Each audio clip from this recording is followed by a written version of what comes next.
Eu estou usando a versão Almeida Revista atualizada, a ARA, para a gente falar a mesma linguagem. Beleza. Verso 7. O Senhor é bom, é fortaleza no dia da angústia e conhece os que nele se refugiam. Verso 8, a igreja.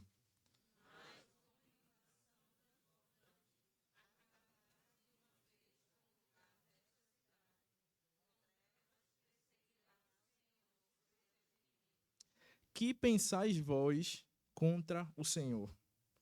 Ele mesmo vos consumirá de todo. Não se levantará por duas vezes a angústia.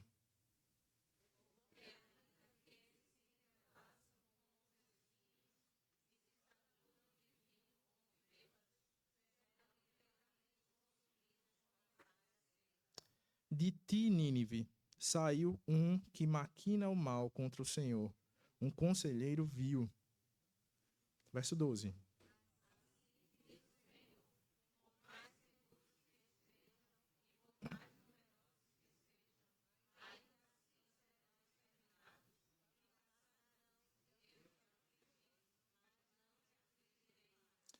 Mas de sobre ti, Judá, quebrarei o jugo deles e romperei os teus laços.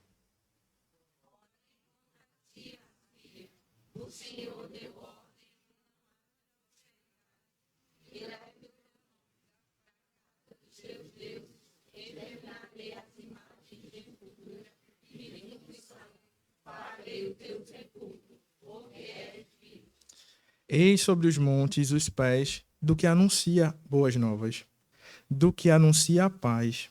Celebrem as tuas festas, ó Judá.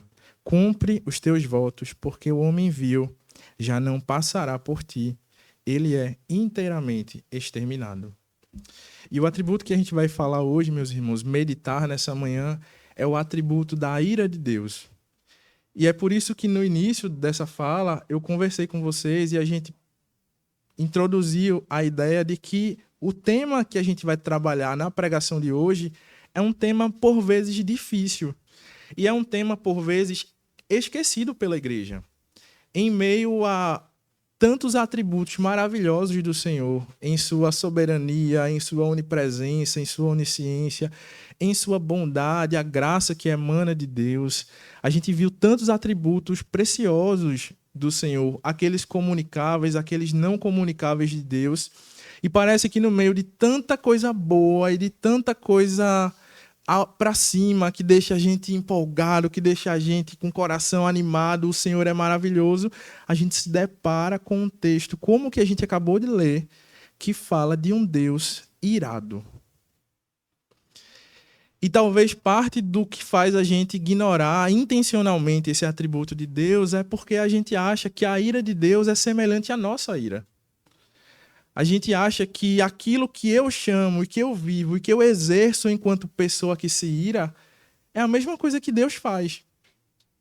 E isso nos leva para um caminho de ignorar o fato de que um dos atributos do nosso Senhor e Salvador, do nosso Deus, que é santo, justo, bom, um desses atributos é a ira. E o nosso Deus se ira. E se a gente for fazer um levantamento na Bíblia, mais são os textos onde a Bíblia aponta de um Deus que se ira, um Deus que se enche de cólera, um Deus que se vinga, do que os textos que a gente vê um Deus derramando bondade e graça.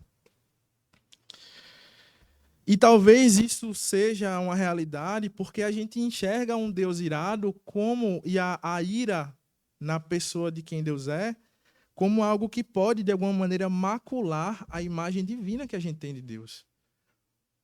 Se eu penso em uma divindade poderosa, bondosa, justa e santa, eu não posso achar que ele tem ira. A ira é uma coisa nossa, de humanos falhos, de coração dobre, de emoções confusas. Parece que a ira não pode ser uma coisa que vem de Deus. Talvez a gente ache que pensar que Deus se ira vai fazer com que a gente não consiga admirá-lo tão bem assim. Porque a ira parece ser fruto de alguém que não é tão digno de admiração. Talvez a gente ache que o fato de que Deus se ira seja algo completamente oposto à sua santidade, justiça e bondade. E talvez a gente tente olhar para toda essa realidade e diga, não, O meu Deus, ele não é um Deus irado. Não pode ser. Mas a gente acabou de ver no verso 2 do livro de Naum, capítulo 1, verso 2, que o Senhor é Deus zeloso e vingador. O Senhor é vingador e cheio de ira. O Senhor toma vingança contra os seus adversários e reserva indignação para com os seus inimigos. E vejam, meus irmãos, isso aqui não é uma nota de rodapé da palavra de Deus. Isso é um livro da Bíblia. Algo que nós precisamos saber, que Deus escolheu comunicar a nós, filhos. Eu quero dizer para vocês, isso que foi profetizado lá no livro de Naum. Eu sou um Deus que se ira.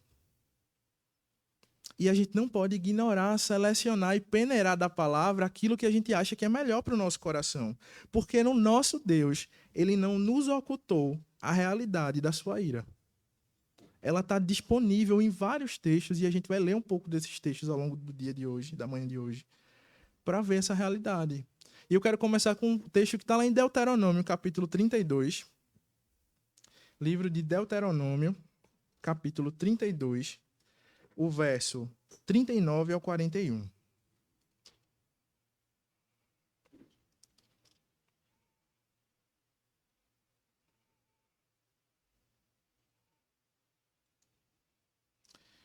Vejam o que está descrito em Deuteronômio, capítulo 32, do verso 39 ao 41.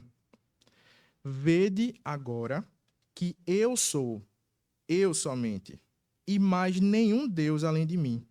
Eu mato e faço viver. Eu firo e eu saro, e não há quem possa livrar alguém da minha mão. Levanto a mão aos céus e afirmo por minha vida eterna. Se eu afiar a minha espada reluzente e a minha mão exercitar o juízo, tomarei vingança contra os meus adversários e retribuirei aos que me odeiam. Meus irmãos, o que esse texto nos mostra é que Deus ele não está escondendo de nós essa característica dele.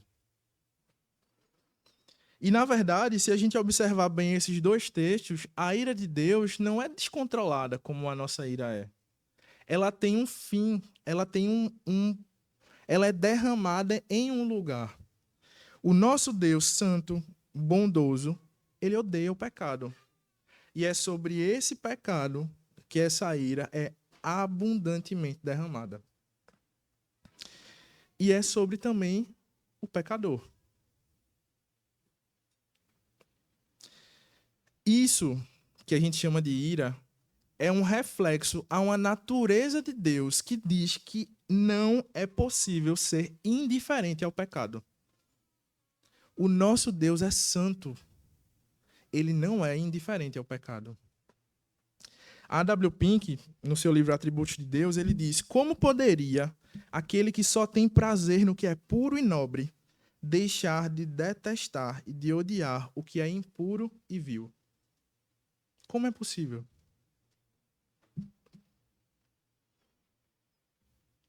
A ira, portanto, é um derramamento de severidade para com todos aqueles que caíram, para com todos aqueles que estão em pecado. E o que é pecado? Talvez seja esse, se a gente vê que o nosso Deus, que é poderoso, é implacável e derrama ira sobre o pecado, o que é esse pecado? Eu preciso saber, porque, caso contrário, quem poderá fugir e se ocultar dessa ira? Deuteronômio 6, verso 2, verso 5, perdão.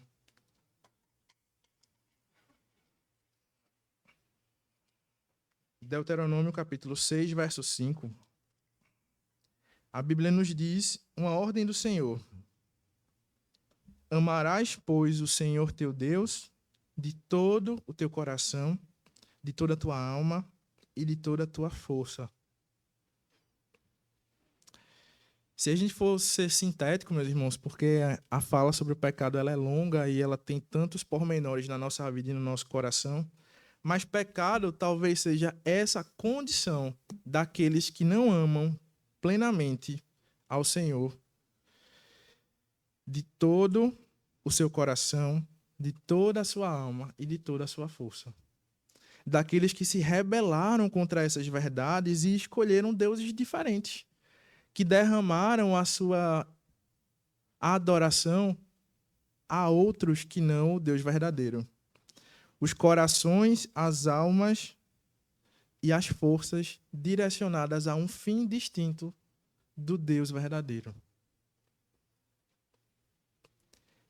Como se diz, errar o alvo dos nossos amores, errar o alvo das nossas emoções, errar o alvo das nossas forças e das nossas dedicações, é desonrar, portanto, a Deus pela preferência a outras coisas. Agir com base nas coisas que a gente prefere. Tirar o Senhor do centro, do objetivo, do foco, do fim último e inicial de todas as coisas. E, portanto, se a gente vê essa realidade, como poderíamos nós fazer diferente? Há alguém aqui hoje que pode dizer que todo o seu coração, toda a sua alma e toda a sua força estão plenamente dedicados a Deus?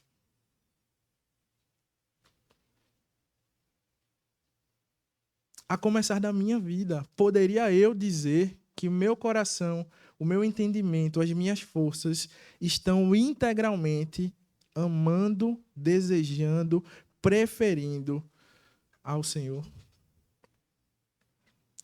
E Paulo, lá em Romanos, capítulo 3, para a gente não achar que a ira de Deus é coisa do Antigo Testamento, ele diz, porque todos pecaram e carecem da glória de Deus. E essa verdade é ainda mais desenvolvida nos textos de Romanos. A gente não só peca, a gente é veloz para pecar. Os nossos corações correm desesperados em direção ao pecado. Os nossos amores, eles mudam. Hoje a gente morre de amores por uma coisa. Amanhã aquela coisa não faz mais sentido e a gente busca uma outra coisa e idolatra essa outra coisa. E ela é digna de todo o nosso ser, todo o nosso coração, todo o nosso entendimento. Portanto, meus irmãos, o pecado não é algo pequeno. Todos pecaram e carecem da glória de Deus. E o insulto, e aí é uma coisa que a gente pode trazer para esse texto, ele parece ser proporcional àquele que foi insultado. Se eu chegar para uma pessoa do meu círculo de amigos e dizer, você é muito bobo, essa pessoa talvez nem vai levar isso como um insulto. Mas se eu for num tribunal, fui chamado para depor, olhar para o juiz e dizer, juiz, você é muito bobo. A proporção desse pequena palavra, desse pequeno insulto é totalmente diferente. Porque aquele que está sendo insultado está numa posição totalmente diferente da minha e totalmente diferente do meu amigo. Os insultos, eles são proporcionais aos que foram insultados. E se aquele que é insultado pelo nosso pecado é o Deus soberano, verdadeiro, criador de todas as coisas, sustentador do universo, que grande é o nosso pecado e que grande é o nosso insulto. Deixar de amar a Deus, portanto, não é algo pequeno. Deixar de amar a Deus, portanto, não é algo simples e nem trivial.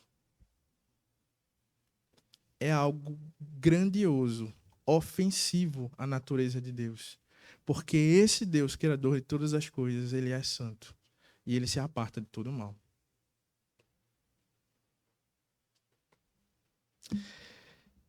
Deus é justo, meus irmãos.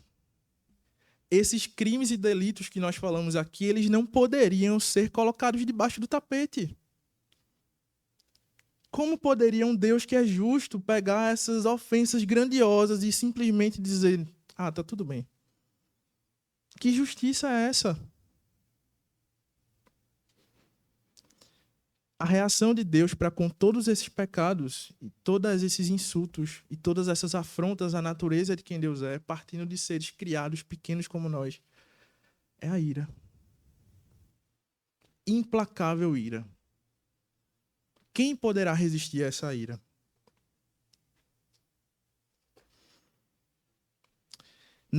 Capítulo 1, verso 4 diz, ele repreende o mar e o faz secar e mingua todos os rios. Os montes, Bazã e Carmelo, desfalecem e a flor do Líbano se murcha. Os montes tremem perante ele, os outeiros se derretem, a terra se levanta diante dele, o mundo e todos os que nele habitam. Verso 6. Quem pode suportar a indignação e quem subsistirá diante do furor da sua ira? A sua cólera se derrama como fogo e as rochas são por eles demolidas.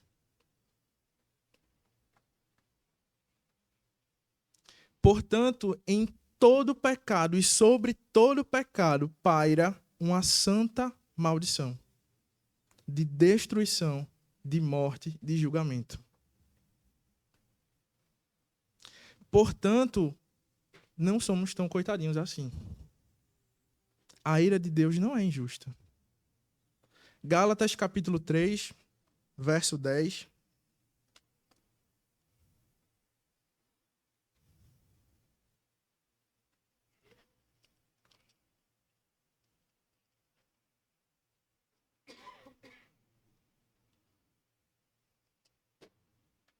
Gálatas capítulo 3, verso 10.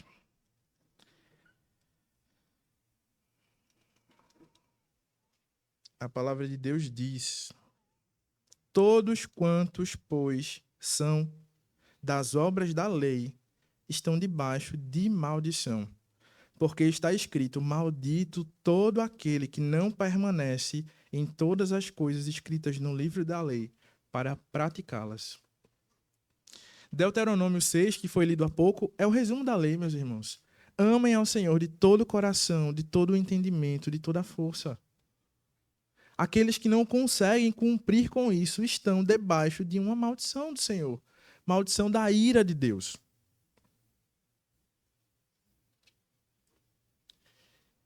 E de onde vem essa ira?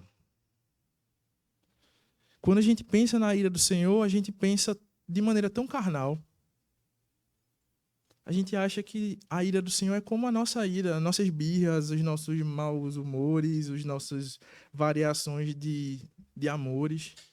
Mas essa não é a ira de Deus. Romanos 1,18 diz que do céu se manifesta a ira de Deus. A ira de Deus não vem de um coração vacilante como o nosso. A ira de Deus não vem de uma visão embaçada da realidade como é a nossa visão. É do céu que é derramada a ira de Deus. E eu quero meditar com vocês 3 motivos pelos quais a gente deve estudar e meditar sobre a ira de Deus. E há tantos outros, mas esses 3, a gente não pode deixar de sair daqui pensando sobre isso. A primeira coisa pela qual a gente deve se lembrar e estudar sobre a ira de Deus é para que a gente entenda o quanto o nosso Deus, ele odeia o pecado. Alguns versículos dizem que o Senhor tem ojeriza do pecado, ele tem nojo dele. Aos olhos do Senhor, o pecado é algo vil.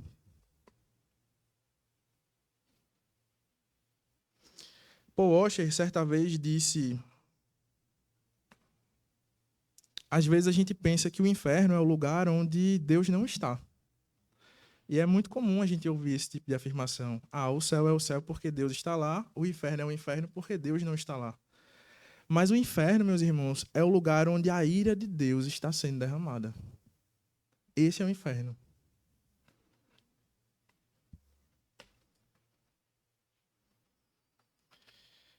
Robert Haldane, um teólogo inglês, irlandês, na verdade, mas que foi um líder do avivamento na Inglaterra, ele tem um texto sobre Romanos. E ele disserta sobre a ira de Deus em um pequeno momento dessa dissertação. E eu trouxe para a gente esse texto. E ele diz assim: a ira de Deus manifestou-se quando foi pronunciada a primeira sentença de morte, quando a terra foi amaldiçoada e o homem expulso do paraíso. Depois, mediante castigos exemplares, como o dilúvio, a destruição das planícies de Sodoma e Gomorra com fogo do céu, o reinado na morte no mundo, foi proclamada a ira de Deus na maldição da lei para cada transgressão, maldição que lemos em Gálatas. Foi imposta a ira de Deus quando foi instituído que para apaziguar essa ira deveriam ser feitos sacrifícios. Em Romanos 8, Paulo chama a atenção dos crentes para o fato de que a criação inteira ficou sujeita à vaidade do pecado. E ela geme e tem dores de parto. A mesma criação que declara que existe um Deus e publica sua glória, também proclama que ele é o inimigo do pecado e o vingador dos crimes dos homens. Acima de tudo, porém, do céu se manifestou a ira de Deus, quando o Filho de Deus veio a esse mundo para revelar o caráter divino e quando essa ira foi demonstrada em seus sofrimentos e morte.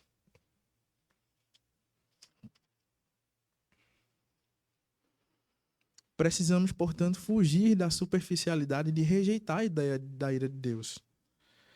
Não devemos encobrir que esse pecado que é alvo dessa ira é algo que o nosso Deus abomina.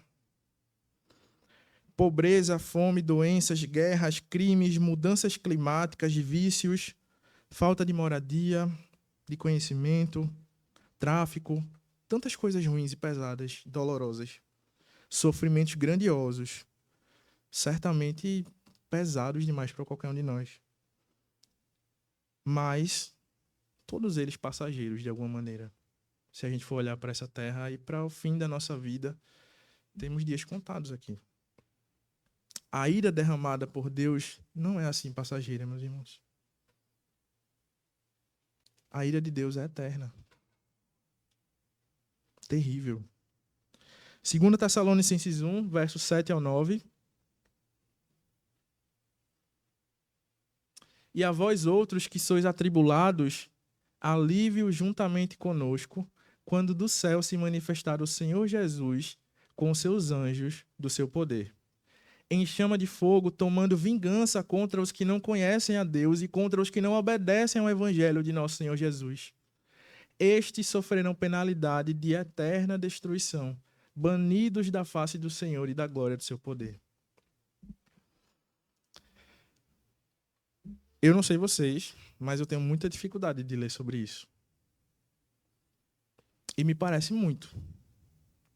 Sproul, em certo comentário, ele fala sobre a alegria no julgamento de Deus. E ele diz que para a gente que é humano, é muito difícil ter uma compreensão do quanto o pecado ofende ao Senhor. É por isso que quando a gente vê textos como o de Ananias e Safira, que enganaram a igreja, venderam um terreno, receberam um valor e disseram: estamos dando todo o valor para vocês. Mas, na verdade, eles estavam dando uma parte só. Eles morreram. E isso parece muito. Precisava disso tudo. A Arca da Aliança, território sagrado, não poderia ser tocada por ninguém impuro. Estava lá Uzá, vendo a arca cair ao chão. Vai tentar segurá-la e morre. Parece demais pra gente. Parece impossível de conceber que seja justo que algo tão terrível quanto a morte tenha recaído sobre pessoas que não fizeram algo tão ruim assim.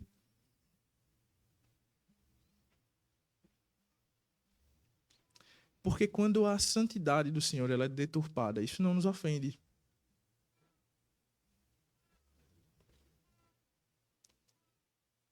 Quando é maculada, ofendido o nome do nosso Deus, isso não nos machuca.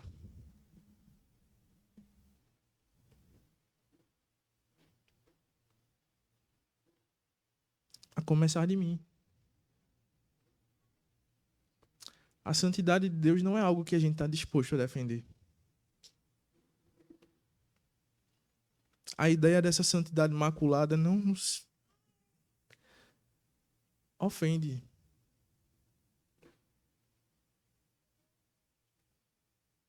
A gente tem pena de Ananias e Safira e Uzá e tantas pessoas que receberam julgamentos do Senhor. Porque talvez a gente não tenha meditado na ira de Deus e no quanto nosso Deus detesta o pecado. Não podemos tentar encobrir a feiura do pecado. É por isso que a gente deixa passar tanta coisa, meus irmãos, em nossas vidas. as mentiras que contamos, os sentimentos que temos, os desejos que carregamos. A gente não está preocupado se isso ofende o Senhor.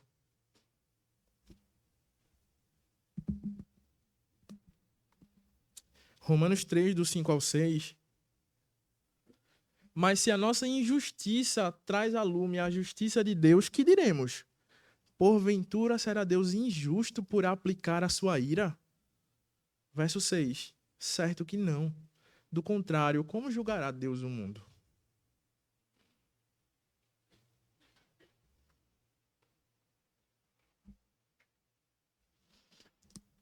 A ira de Deus nos faz perceber que nós precisamos odiar o pecado.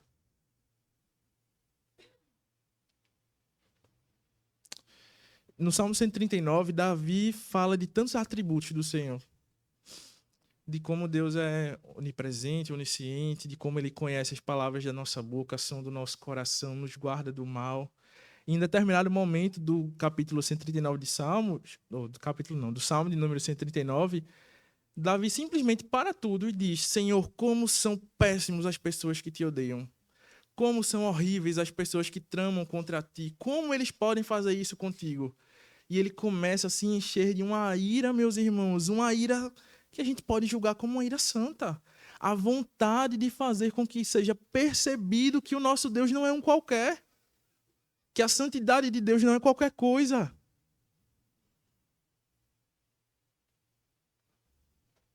E logo em seguida ele para, respira fundo e diz: Senhor, vê se há em mim algum caminho mau e me guia pelos teus caminhos de justiça.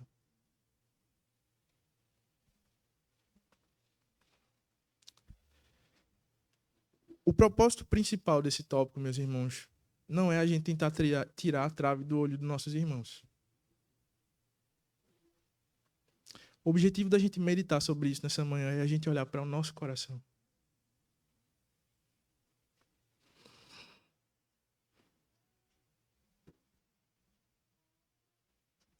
Para as nossas ofensas contra o nosso Deus.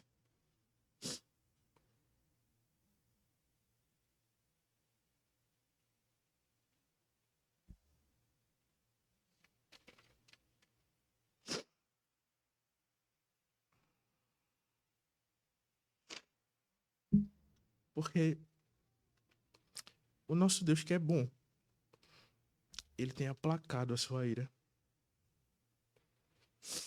Essa ira toda não tem sido plenamente derramada.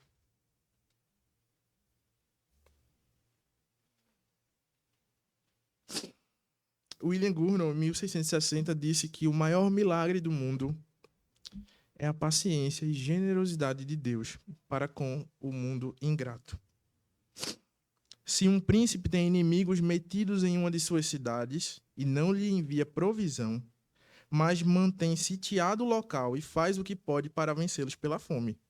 Se a minha cidade está sendo invadida, eu vou impedir que eles recebam comida, provisão. Eu quero que eles se fechem, que eles passem fome, que eles sofram. Eles invadiram a minha cidade. Mas Deus, que poderia levar todos os seus inimigos à destruição num piscar de olhos, tolera-os e empenha diariamente para sustentá-los. Aquele que faz o bem aos maus e ingratos pode muito bem ordenar-nos que bendigamos os que nos maldizem. Não pensem, porém, que escapareis assim, pecadores. O moinho de Deus moe devagar, mas moe fino.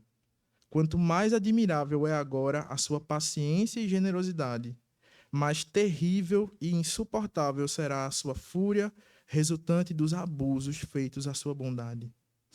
Nada é mais brando do que o mar.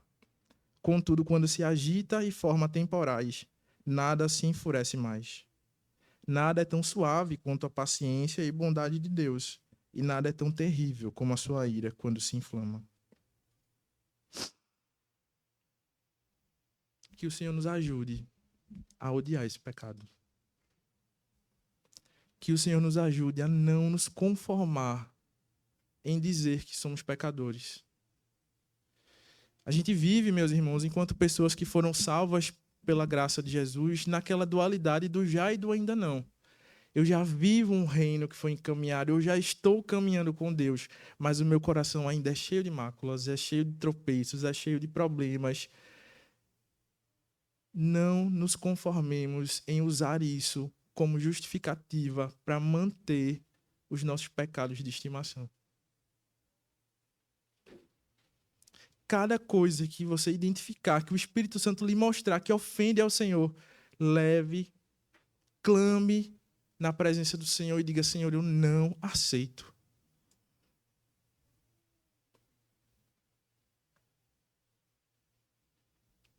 Quanto mais perto a gente está do Senhor, meus irmãos, mais a santidade de Deus fica clara para nós. Mais os nossos pecados gritam, se expõem. Aproxime-se do Senhor com esse propósito. Nesse mesmo trecho de palavra de Sproul, falando sobre como a gente é conivente com Ananias e Safiras e não entende a ofensa que o pecado tem sobre o Senhor, ele diz que haverá um dia em que o Senhor retornará e a santidade dele ficará tão clara para nós quanto ficou para Isaías no capítulo 6 que lemos há pouco. Isaías olhou para a visão do trono do Senhor, santo, santo, santo é o Senhor, e disse: Senhor, quem sou eu? Um homem de lábios impuros, habitando no meio de um povo de impuros lábios. E a percepção da glória e da santidade e a percepção da ofensa do pecado será tão clara que nós vamos começar a entender de maneira clara que é justo o julgamento do Senhor.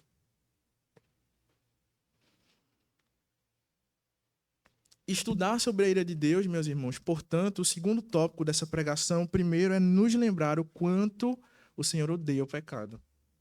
O segundo ponto é nos lembrar o quanto devemos ter em nosso coração o temor de Deus. Porque o nosso Deus, ele deve ser temido.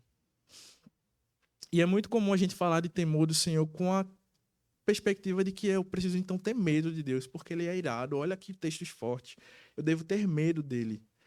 Heber Campos Júnior, falando sobre o temor de Deus, ele diz que o temor no cenário bíblico é semelhante a uma cidade que tem um pianista maravilhoso, fantástico, que talvez seja o melhor do mundo.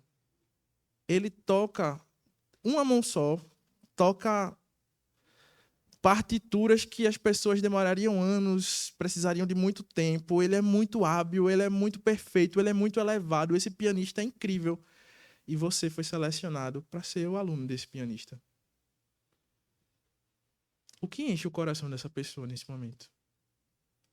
Será que eu preciso tentar tocar bem? Eu preciso ouvir a aula que ele está dando e aprender dessa aula. Ele é o melhor pianista de todos. Ele é o meu mestre. Ele é aquele que me ensina. Eu não vou tratar ele de todo jeito.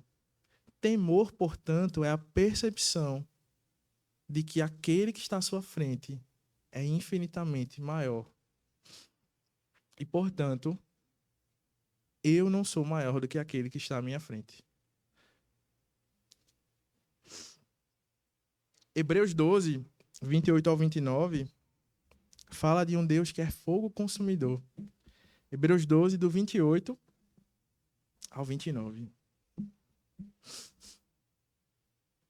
Por isso, recebendo nós um reino inabalável, retenhamos a graça pela qual sirvamos a Deus de modo agradável, com reverência e santo temor, porque o nosso Deus é fogo consumidor.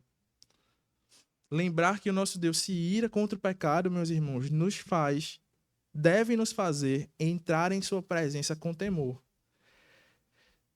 Parece que a gente está sendo contrário a tudo que a Bíblia diz, de ser amigos de Deus, de orar e falar painho, aba, pai. Mas o nosso Deus, ele é tão bom que ele busca uma intimidade conosco. Mas essa intimidade deve ser cheia de temor. Ele é fogo consumidor. E o terceiro tópico sobre a importância de estudarmos sobre a ira de Deus é para que a gente, em espírito e em verdade, Louve a Ele pelo tamanho do livramento que encontramos em Cristo.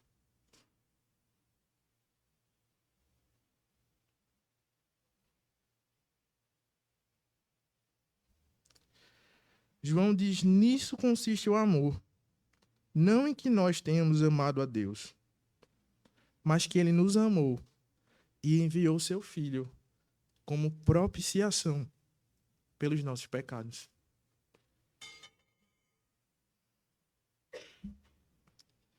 Propiciar, meus irmãos, propiciação significa que a ira que deveria recair sobre nós por esses pecados que ofendem a Deus, eles foram derramados em um substituto. Essa ira implacável que destrói montes, rios, a criação que treme, esse Deus que é fogo consumidor, essa ira absurda, ela foi derramada em alguém que não merecia, para que aqueles que mereciam pudessem ter sido salvos. Jesus, portanto, não só entregou sua vida para morrer por nós, não foi só isso. Ele cancelou naquele ato a ira que estava derramada sobre nós. E ele não só cancelou essa ira, ele absorveu essa ira, recebeu essa ira sobre si, desviando-a daqueles que mereciam.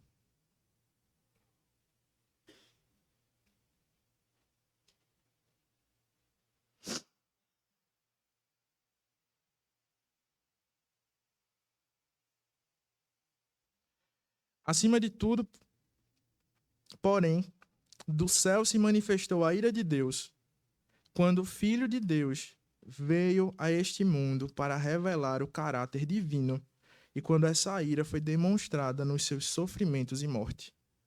De maneira mais terrível do que por todas as provas que Deus antes deu de sua aversão ao pecado. Além disso, o castigo futuro e eterno dos ímpios, o nosso castigo futuro e eterno, agora é declarado em termos mais solenes e explícitos do que antes. Revelando na cruz não só a ira de Deus, mas o tamanho da sua graça.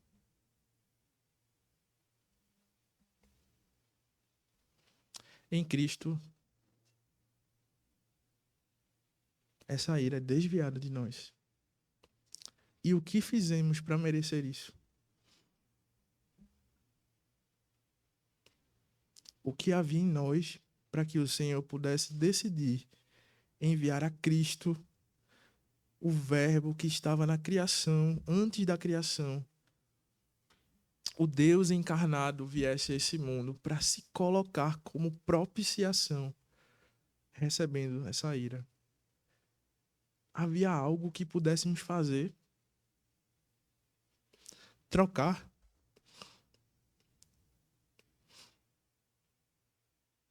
Alguma qualidade que houvesse no nosso coração que a gente podia dizer: Senhor, tá aqui, ó, desvia a tua ira de mim? Num lamaçal de pecado, com mãos cheias de lama. A Bíblia diz que até a lavoura do ímpio ela é impiedade, e até aquilo que a gente produz de bom é manchado pelo pecado dessa vida distante de Deus. Todos pecaram e estavam destituídos, afastados. Éramos, por natureza, filhos da ira. Não a ira de Deus, a nossa ira carnal. Ira contra quem? Contra o próprio Deus. Nós éramos odiosos do Senhor.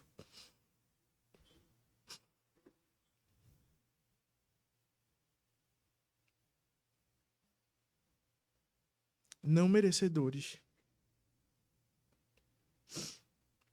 E é por isso que João diz aquilo que a gente leu há pouco. Nisso consiste o amor.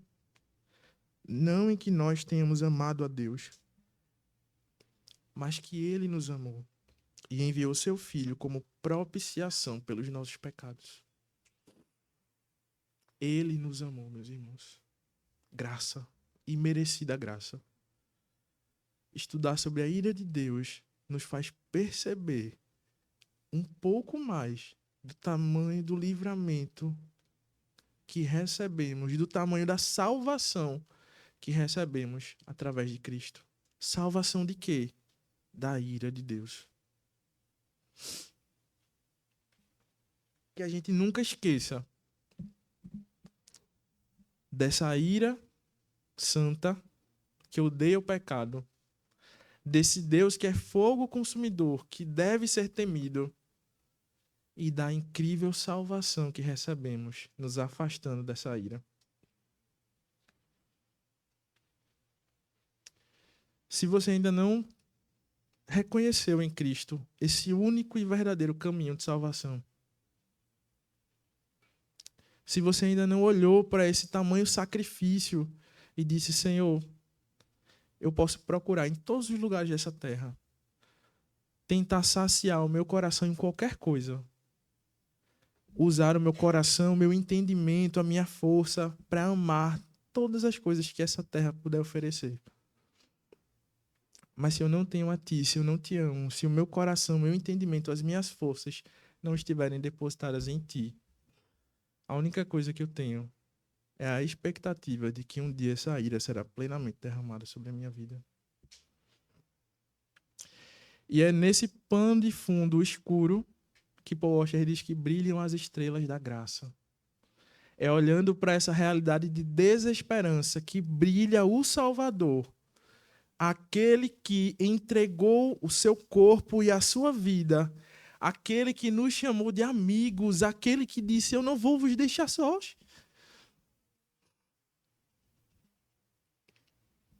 Que nos resgatou e que continua hoje intercedendo por nós.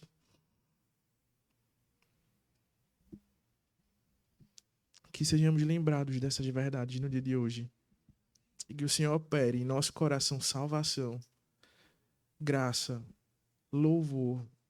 E que em todo tempo nós amemos a esse Deus que se ira. E nós odiemos a esse pecado. Vamos orar. Senhor Deus, é com muito temor, Pai, com muito constrangimento que a tua igreja ora a ti nesse momento. Nós não deveríamos sequer te amar, Senhor. Deveríamos estar todos perdidos, buscando nossos próprios desejos, seguindo o rumo do nosso coração. Deveríamos, Senhor, estar tão distantes daqui, Pai. Imersos na lama, odiosos de ti, escarnecedores de quem tu és, Pai. Amando aquilo que é impuro, que é vil. Esse é um homem sem ti, Pai. E esse homem pecador, Pai, completamente merecedor do derramamento da tua ira implacável. Esse deveria ser o fim de cada um de nós, Pai. Mas pela tua bondade e graça, Senhor, trouxeste alguém para assumir esse lugar de réu, para ser julgado em nosso lugar, Senhor, enquanto nós ainda escarnecíamos de ti.